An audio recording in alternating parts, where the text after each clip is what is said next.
Viewers welcome back in our programme जी। Doctor साहब साडी अगली ईमेल आई है प्रभजोत सिंह जी दी। ये लिखते हैं वाहिगुरू जी का खालसा वाहिगुरू जी की फतेह।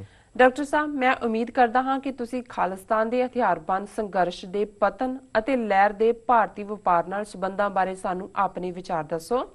ਜਦੋਂ ਅਸੀਂ ਖਾਲਿਸਤਾਨ ਦੀ ਲਹਿਰ ਉਭਾਰ ਬਾਰੇ ਬੁੱਧੀਜੀਵੀਆਂ ਦੀਆਂ ਵਿਚਾਰਾਂ ਸੁਣਦੇ ਹਾਂ ਤਾਂ ਇਹ ਗੱਲ ਸਾਹਮਣੇ ਆਉਂਦੀ ਹੈ कि इस दे पिछे एक वड्डा कारण पंजाब ग्रीन रेवोल्यूशन दा मरना सी, जिसने पंजाब दी किसानी दा लक तोड़ दिता। यही धर्म युद्ध मोर्चे दी शुरुआत दा कारण बनिया। असीं देख सकते हाँ कि आनंदपुर साहिब दे मते दियां मंगां भी इसे वल इशारा करदियां हन। भारती आर्थिकता दा सारा दारोमदार भी उस समय सोवियत यूनियन मॉडर्न ते आधारित है। ਜਦੋਂ ਅਸੀਂ ਹਥਿਆਰਬੰਦ ਸੰਘਰਸ਼ ਦੇ 90ਵਿਆਂ ਚ ਪਤਨ ਵੱਲ ਨੂੰ ਦੇਖਦੇ ਹਾਂ ਤਾਂ ਉਸੇ ਸਮੇਂ ਸਾਨੂੰ ਭਾਰਤ ਦੀ ਅਰਥ ਵਿਵਸਥਾ ਦੀ ਹੁੰਦੀ ਚੜਾਈ ਆਉਂਦੀ ਹੈ। ਤੁਸੀਂ ਕੀ ਸਮਝਦੇ ਹੋ ਕਿ ਸਟੇਟ ਦੀ ਧੱਕੇਸ਼ਾਹੀ ਅਤੇ ਇਕਨੋਮਿਕ ਪਾਲਿਸੀ ਚ ਕੀ ਸਮਾਨਤਾ ਹੈ? ਕੀ ਤੁਸੀਂ ਸਮਝਦੇ ਹੋ ਕਿ ਇਸ ਪਾਲਿਸੀ ਦੁਆਰਾ ਉਤਸ਼ਾਹਿਤ ਕੀਤੇ ਗਏ ਵੱਡੇ ਵੱਡੇ ਧਨਾਡਾਂ ਨੇ ਪੰਥਕ ਏਜੰਡਿਆਂ ਨੂੰ ਮੁੱਖ ਸਿਆਸੀ ਪਿੜ ਤੋਂ ਦੂਰ ਰੱਖਣ ਦਾ ਕੰਮ ਕੀਤਾ? क्योंकि इदां दे सिस्टम च इकलौते बंदियां दे पैसे दी ताकत एक तरह की शक्ति पैदा कर दिंदी है जिस च सब कुछ दे हथ च हुंदा है। धन्यवाद जी डॉक्टर साहब। वीर प्रभजोत सिंह जी का बहुत बहुत धन्यवाद। उन्होंने सानू लिखिया जी। उन्होंने मैं शायद इंसाफ नहीं कर सकांगा क्योंकि समा सीमा है और उन्हों का जिहड़ा एनालिसिस है जां जिस विषय के उत्ते वो गल कर रहे हैं खास तौर पर भी इकोनॉमी का खालिस्तान की लहर नाल उसके उभार नाल जां पतन नाल की संबंध है जी और किवें जिहड़ा सोवियत यूनियन मॉडल के उत्ते इंडिया एज ए नेशन उस पासे ही जा रहा सी। नेहरू ने उसनूं सैट तां उस किस्म की प्रोग्रामिंग नाल कीता सी। इंदिरा गांधी बिल्कुल ही जाके उस ऑर्बिट च बढ़ गई जी और उन्होंने कहा भी जिहड़ी धक्केशाही और फाइनैंशियल असमानता है और फिर जिहड़ा जदों किसी एक दे हथ च पावर जां सरमाया आंदा है तो किवें पंथक एजेंडे नूं पासे लिजा के इस सारे दे नाल खिलवाड़ कीता गया जां कीता जांदा है। देखो इहदे च ये ठीक है कि जिहड़े कई बार जो तुसीं एक नज़रिए तो देखदे हो तो फिर तुसीं उस नज़रिए तो ही देखदे हो। यही कारण है भी जिहड़े खब्बे पक्षी जां आर्थिक विषयां दे मार रहे ने उन्होंने पंजाब के क्राइसिस नूं जिहड़ा है वो आर्थिकता दे नाल ही जोड़ के देखा है कि जी ग्रीन रेवोल्यूशन जिहड़ा 60वें के अखीर च आया 80वें तक पहुँचदे उहदा जिहड़ा असर वो मुक गया सी, पैसे मुक गए सी और जॉब्स नहीं सी और अनएम्पलॉयमेंट सी और वो अनएम्पलॉयड यूथ जिहड़ा इधर लुट्टां मारां वल लग पे और वो इनू सारे नूं इस तरीके दे नाल डिसमिस करना चाहुंदे ने।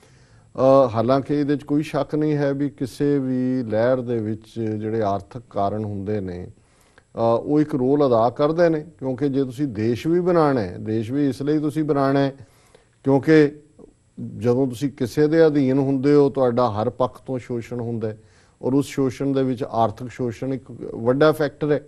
धार्मिक तौर पर डिनायल जां तुहाडे होर हक्कां दी गल तां एक पासे है। सब तो पहलां तो जिवें पंजाबी च कहंदे ने कि ढिड च पईआं रोटियां ते सभे गल्लां खोटियां। पहली गल तो तुहाडी रोटी कपड़ा मकान दे नाल शुरू हुंदा है और नेशन दे नाल जिथे तुहाडा अपना प्राइड जुड़िया हुंदा है उत्थे तुहाडी खुशहाली उस दा हिस्सा है। और इसलिए साडा तां स्लोगन ही जिहड़ा है और पहले सिख खालसा राज दा बाबा बंदा सिंह बहादुर दे वेले देगो तेगो फतेह हो नुसरत बेदरंग याफत अज नानक गुरु गोबिंद सिंह देग गल इकनॉमिकल प्रॉस्पैरिटी दी है। पर इस हवाले नाल जे गल करिए तो फिर 1947 तो ये गल शुरू हुंदी है। कली ग्रीन रेवोल्यूशन दा जिहड़ा हिस्सा उहदे च कोई बहुत वड्डा नहीं है क्योंकि ये इन्हां ने 47 दे विच ही मिथ लिया सी कि ये कौम जिस दे कोल खलो सकण दा जेरा जिहड़ी मेहनती है जिहड़ी जिहदा इतिहास बड़ा विलखण यूनीक है इन्हां दे मूँह ते चपेड़ मारदा है इस नूं ईदर गोडे लवा के अपने च मर्ज कर लैणे ते जां इन्हां दी होंद नूं मिटा देना लिक्विडेट कर देना।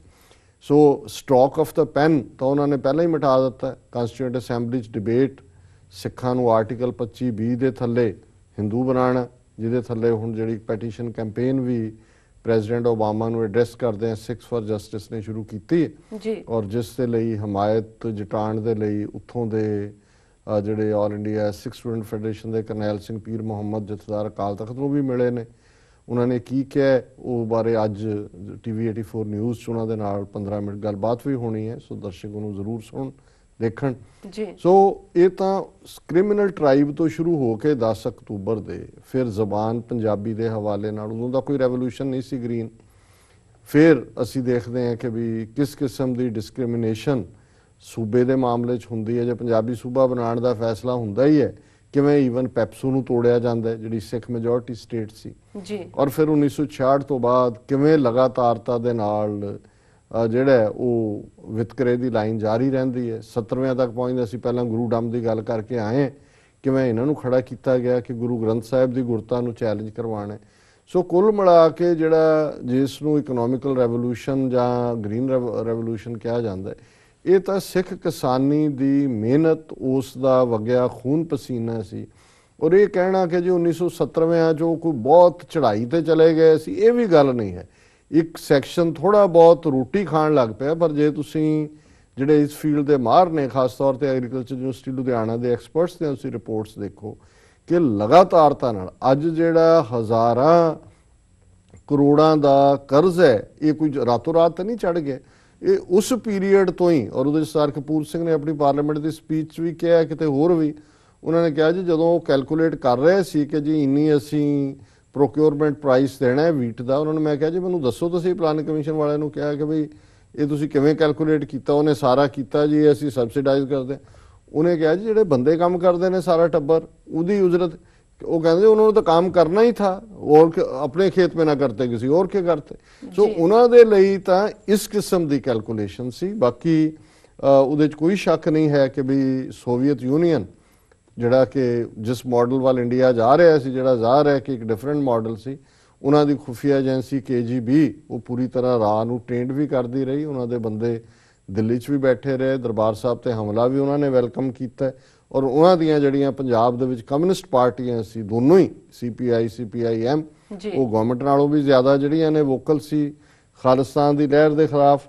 ਔਰ ਇਹ ਜਿਹੜਾ ਵਿੱਚੋਂ ਫਿਰ ਜਿਹੜੀ ਇਹ ਸੂਡੋ ਸਰਮਾਏਦਾਰੀ ਦੇ ਨਾਂ ਥੱਲੇ, ਸੂਡੋ ਪ੍ਰੋਸਪੈਰਿਟੀ ਦੇ ਨਾਂ ਥੱਲੇ ਬਾਦਲ ਐਂਡ ਇਹ ਕਰਪਟ ਲਾਣੇ ਨੂੰ ਉਭਾਰਨਾ ਏਜੰਸੀਆਂ ਦਾ, ਇਹ ਕਿਉਂਕਿ ਇਹ ਉਹਨਾਂ ਦੇ ਲਈ ਮੋਰ ਹੈਂਡੀ ਸੀ ਸਿੱਖਾਂ ਨੂੰ ਦਬਾਉਣ ਦੇ ਲਈ।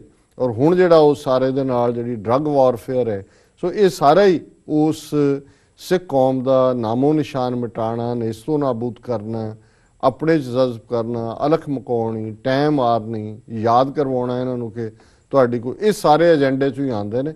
ਔਰ ਜ਼ਾਹਰਾ ਤੌਰ ਤੇ ਜਿਹੜਾ ਇਕਨੋਮਿਕਲ, ਔਰ ਜਦੋਂ ਅਸੀਂ ਜੈਨੋਸਾਈਡ ਦੀ ਵੀ ਗੱਲ ਕਰਦੇ ਹਾਂ, ਇਕੱਲਾ ਫਿਜ਼ੀਕਲ ਨਹੀਂ ਹੁੰਦਾ, ਉਹ ਸਟੈਟਿਸਟੀਕਲ ਵੀ ਹੁੰਦਾ, ਇਕਨੋਮਿਕਲ ਜੈਨੋਸਾਈਡ ਵੀ ਹੁੰਦਾ। ਸੋ ਇਹ ਜਿਹੜੀਆਂ ਇਕਨੋਮਿਕਲ ਜੈਨੋਸਾਈਡ ਦੀਆਂ ਵੀ ਨੀਤੀਆਂ ਨੇ, ਇਹ ਵੀ 47 ਦੇ ਵਿੱਚ ਨਾਲ ਹੀ ਸ਼ੁਰੂ ਹੋਈਆਂ।